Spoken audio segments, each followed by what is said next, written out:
don't trust them.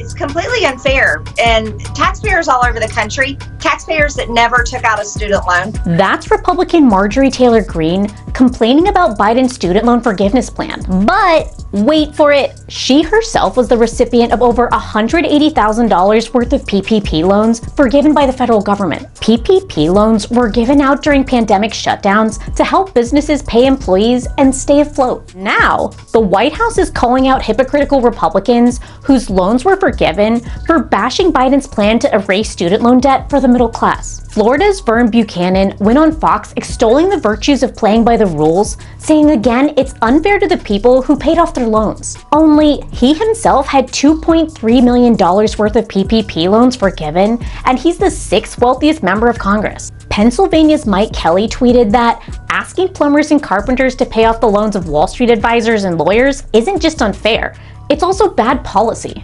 Disregarding that no one making over $125,000 a year will have any loans forgiven, Kelly, an election denier who owns several car dealerships, had nearly $1 million in PPP loans forgiven. Supporters of Biden's plan say, after years of bank bailouts and corporate welfare, it's time the middle class gets a break. So y'all already know how we do it on this channel. We keep this shit going and flowing. And I always try to find some kind of good. Always try to.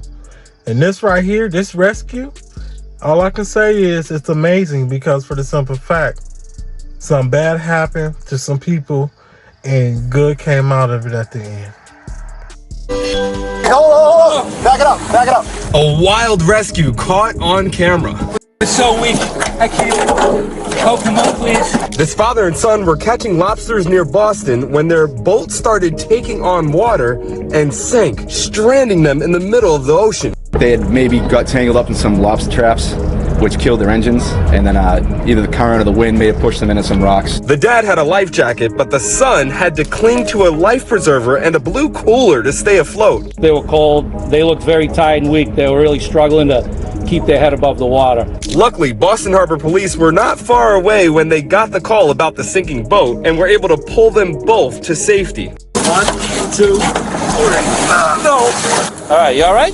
You want to get them in as quickly as possible. So you may have eyes on them, you're like, oh, we have them, they're safe, but they're not. It's very quick. The dad and son have a few scrapes, but are otherwise doing okay.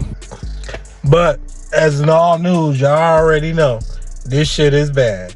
And how this lady was acting all racist and shit, talking about they need to go back to India, basically back to the Middle East. We don't need that. This shit is called United States for a reason. And I'm sorry, but it's a lot of Americans that's here that's no good. So it's like, what do we do to the Americans that's in this country that's no good? What do we do with them? And then we also got people that is good that's not American. And people are treating them like this for no reason. And when I say no good Americans, y'all know what I'm talking about when I say no good American. So it's like, you cannot be treating anybody that you feel that's from somewhere else or whatever you feeling, race or whatever, you cannot tell them or talk to them some kind of way, because they could be the small percentage of people that's doing good for this country, that's making it feel united, while we have a lot of people that was born in this country who is just worthless in this country, how I look at it, because they're not helping a system grow, they helping a system fail in my eye.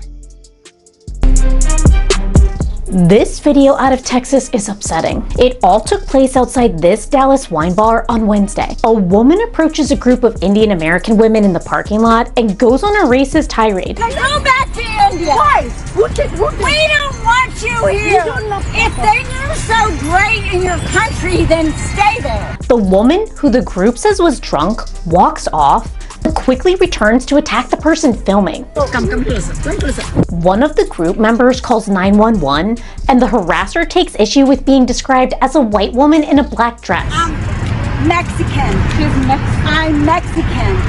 And I paid my way here. This goes on for several minutes, and the woman just won't drop it. You're a naturalized citizen. You're not a born and raised citizen. Don't engage. But why are you here? She feigns an apology and claims she's leaving, only to go after another person with the camera before being met by the cops. Police arrested the racist woman yesterday, and one of the people she attacked posted the video to Facebook, writing, "I have lived in DFW for 29 years, and never have I felt so humiliated, threatened, and scared for my life.